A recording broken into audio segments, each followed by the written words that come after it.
Yes guys, how's it going? Welcome back to a new video. Hope you guys have all had a nice start to your Saturday morning. Had a very lazy start to my Saturday morning. Cup of tea is here. Still look half asleep, but we're jumping on because headlines this morning, very worrying headlines this morning, that Newcastle have been in talks with Liverpool over the potential sale of Anthony Gordon.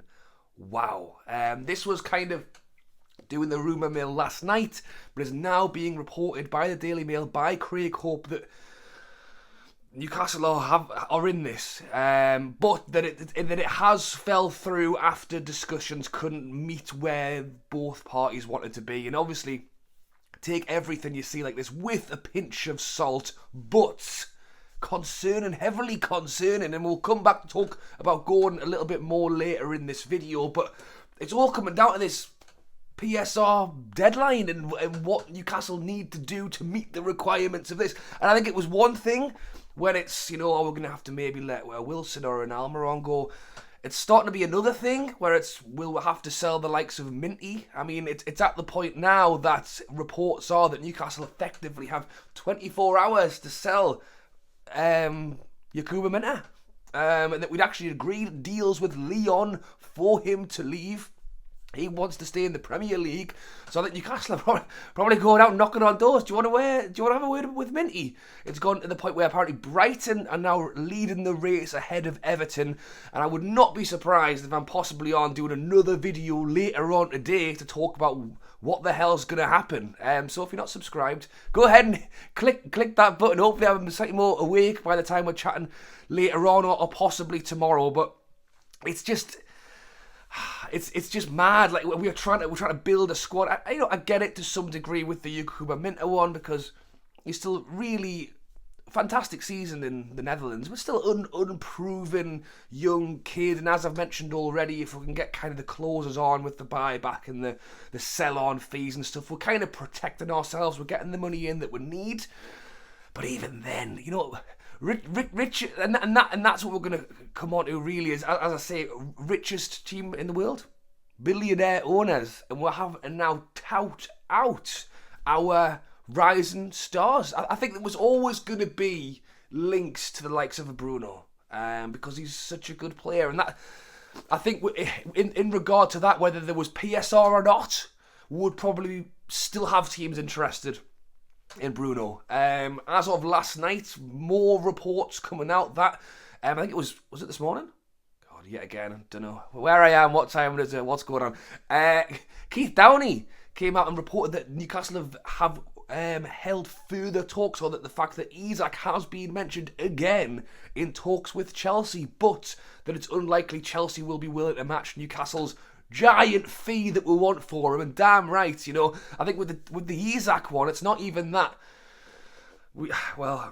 It's more like if someone comes and offers you 300 million for a player, like no matter who it is. I mean, I already spoke about this. I think even if we sold him for 300 million, it would be very tough to bring in a better striker than Isak that we've got right now. Like, there's not that much going out there in the world for top class strikers. Even teams in the Premier League. I mean, West Ham are being linked with Callum Wilson, and nothing against Wilson, great striker, but terrible injury record. 32 now, but that's where West Ham are, because they need a striker. So Newcastle have actually got two of them. If we were to sell Isak for any amount of money, to be able to go out and find an alternative at any price would be really tough. But yet again, because Isak is that star player, I think it will always attract interest, whether it goes any further than that or not. So then you've kind of had the Bruno, you've had the Isak, you've got the Yakuba Minty. I think it's waking up this morning and hearing this Gordon news. For me, it's like change the game, because it's one thing to be in talks. And look, don't get me wrong, Anthony Gordon's a very good player, and when we spent 40 million on him, I won't lie and say that I thought that maybe at the time it was quite a hefty fee for someone who hadn't been on the greatest form at the back end of his time at Everton, but he's come in and he's been amazing. I mean, the Geordies were calling out for him to start in this Gareth Southgate team. The whole country is now calling out for him to start in this Gareth Southgate team. God, that's boiling. Loads of videos of him training with England right now, looking really smart. Hoping he's going to get his fell off his bloody bike, hasn't he? I mean, as I say, with Gareth Southgate, people are saying that it's the least safe thing that's happened since he became the England manager, going falling off his bike. But, jokes aside, the fact that we have got this amazing, bright, young English talent and that Newcastle are having to even exist in conversations about him leaving is where it's like, it's turning from. And yes, you could argue that Gordon, like Bruno, like Isak, are star players and are always going to attract that attention. But I feel like it's fair to say that some of those Bruno, Isaks, etc., there's always been talks of what. This is the first time there's been an Anthony Gordon one, you know? And it's a shock. And it's why is it happening?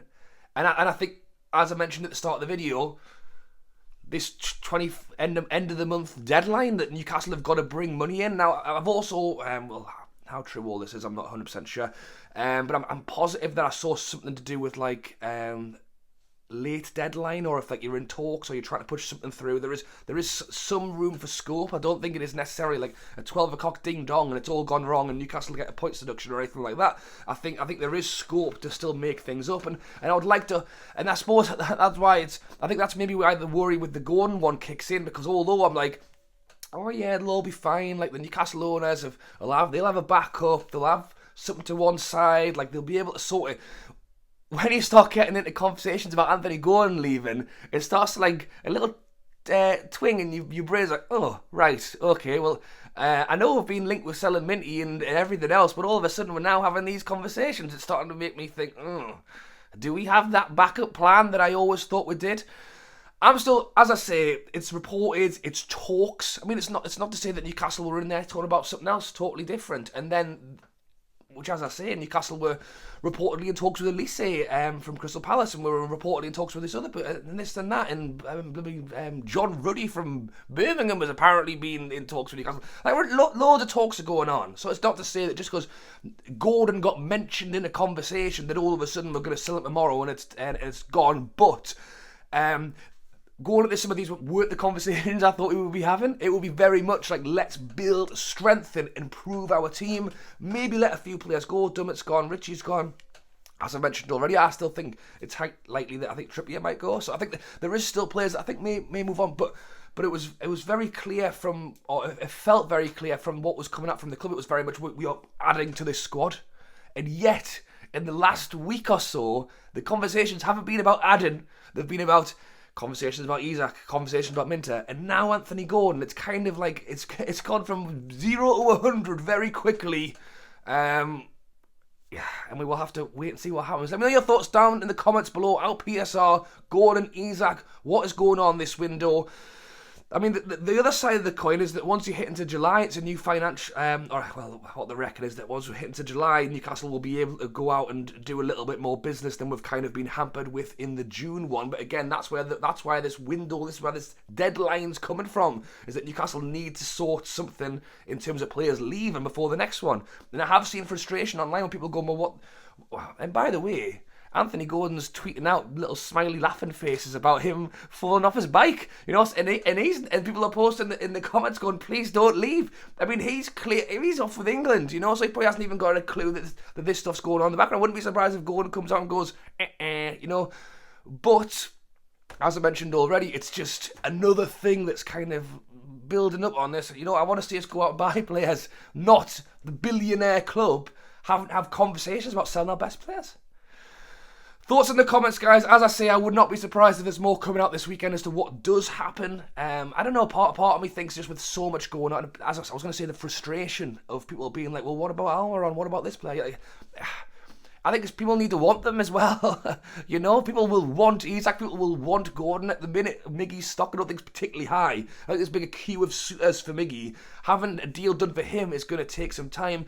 I think if I had to guess, it would probably be something tomorrow that Newcastle have agreed fees with Brighton or someone for Yakuba Minter. But if not, I wouldn't be surprised if it rolled over into next week, and then we'll have to see what happens. Thanks for watching, guys. As always, drop a like, subscribe. Euros is back on this weekend. Loads of football, so enjoy it if you can. Depending on what happens with England, who knows? Maybe Anthony will get on and do his thing and do us proud. Thanks for watching. Enjoy your weekend, and I'll catch you later.